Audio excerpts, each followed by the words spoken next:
Hello, everyone, and welcome to the premiere edition of Media Spotlight. I'm Steve Malzberg, and I am thrilled to be here at the Washington Times to bring you this segment. A little bit about me. I've been a talk show host for over 40 years, WABC and WOR radios in New York. I was the first talk show host on Newsmax TV, and throughout my career, I've been fascinated and fixated to a great extent on the media.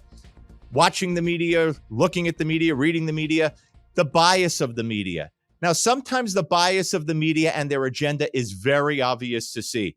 Other times, it's a lot more subtle, and you really need it pointed out to you. So that's what we're going to do every time that this segment comes on. We're going to take a look at the media on Media Spotlight, and I hope you'll stay with us. Now, last week, of course, the big media event was the presidential debate. Over 50 million people watched it, and universally, the media came down on Joe Biden when it was over, and many would say, and I would say, rightly so.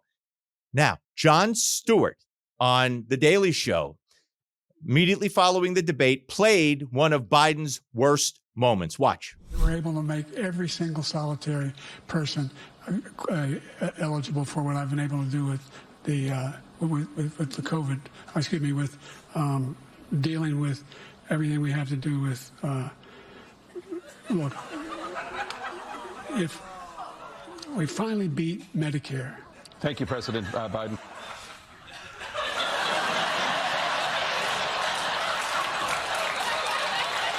Now, this is the reason I chose Stewart. He also played a montage of Biden's facial expressions, and listen to how he described those facial expressions at the end of the clip. How did Biden do not talking? How close the police are to him. Almost every police group in the nation from every state, and everybody wanted to get it back to the states, everybody. And China, nothing, and Russia, nothing, and India, nothing. I will have that reporter out. He should have had him out a long time ago, because I didn't have legislation. I said, close the border. We had the safest border in history.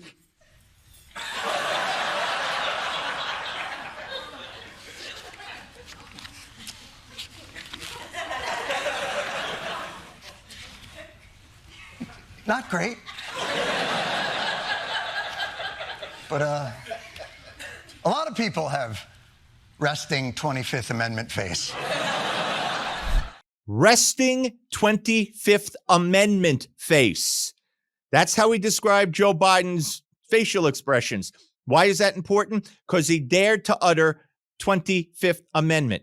Most of the media, almost all of the media on the left, mainstream media, silent on any mention of the 25th Amendment, which, of course, is in place to remove a president from office if it's believed by his vice president, his cabinet, and then eventually the Congress that he cannot perform his duties any longer.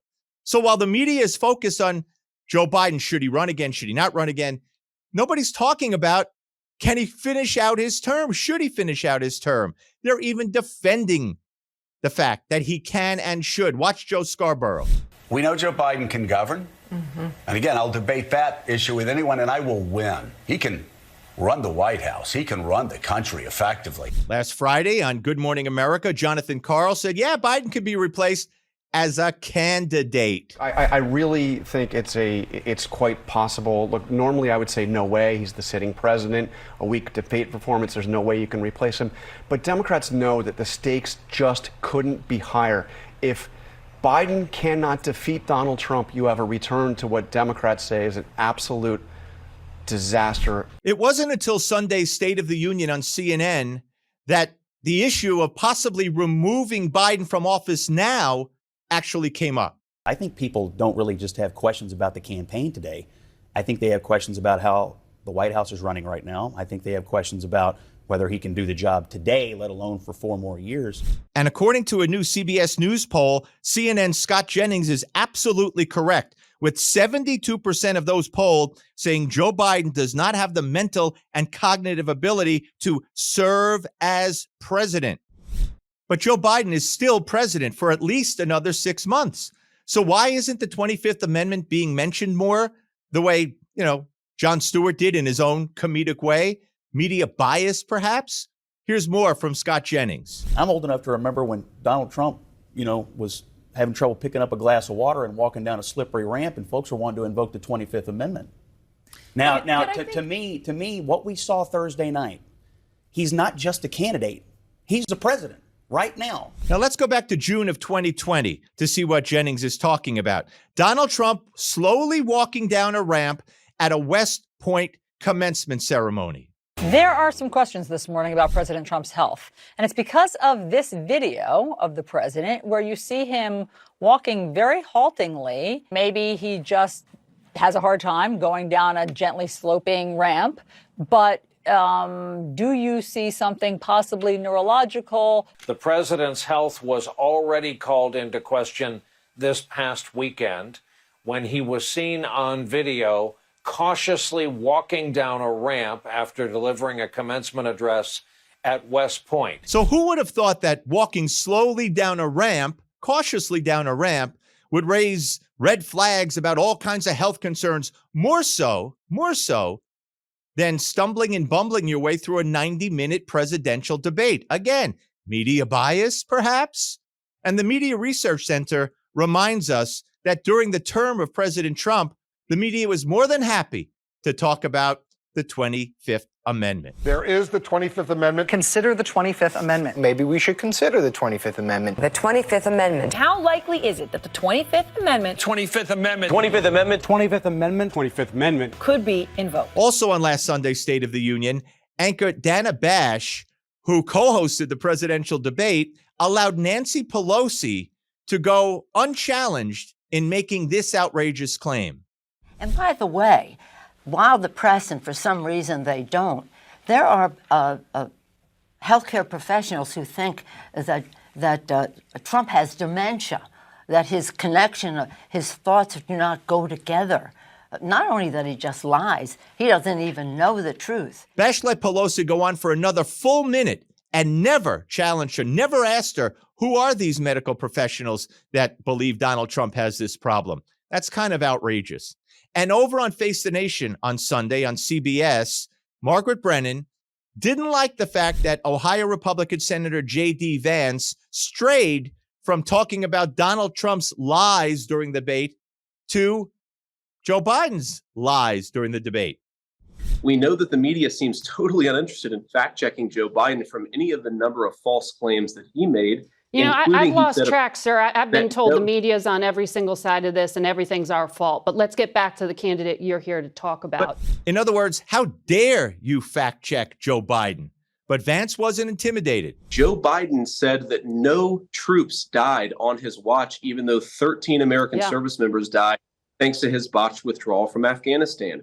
Joe Biden made multiple statements of falsehood during the debate, and a lot of folks in the media, yes, seemed totally uninterested in fact-checking him. One of the issues brought up by Joe Biden during the debate centered around the Charlottesville protest in 2017 and Donald Trump's reaction to it. He said, I think they're fine people on both sides.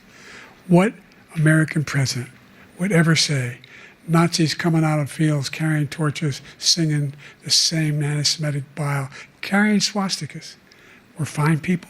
Trump responded to Biden by saying the story had been debunked. It was a poor explanation. But folks, what really happened was media bias, but the worst kind of media bias, fake news by omission. That's right, fake news by omission, when only part of the story is told.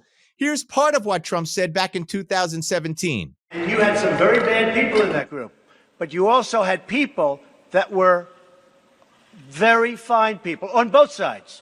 Sounds awful. Sounds like Trump is praising neo-Nazis and white supremacists. But if you take that clip 50 seconds more down the road, play it for 50 seconds longer, this is what Trump actually said. And you had people, and I'm not talking about the neo-Nazis and the white nationalists, because they should be condemned totally. So Trump actually condemned the very people that for 7 years we've been hearing the media tell us that Trump praised. And this could be what Trump was talking about when he said the story had been debunked. A couple of weeks ago, Snopes.com said Trump did not call the Nazis and white supremacists at Charlottesville very fine people. That's great. But why 7 years later, and why hasn't every media outlet in the country corrected themselves? Folks, the answer is obvious. Media bias. And that's what we do here on Media Spotlight at the Washington Times. I'm Steve Malzberg. Folks, thank you for watching our first episode. Please spread this link around, spread the episode around, and make sure to look for the next one. Until next time, I'm Steve Malzberg. Stay safe.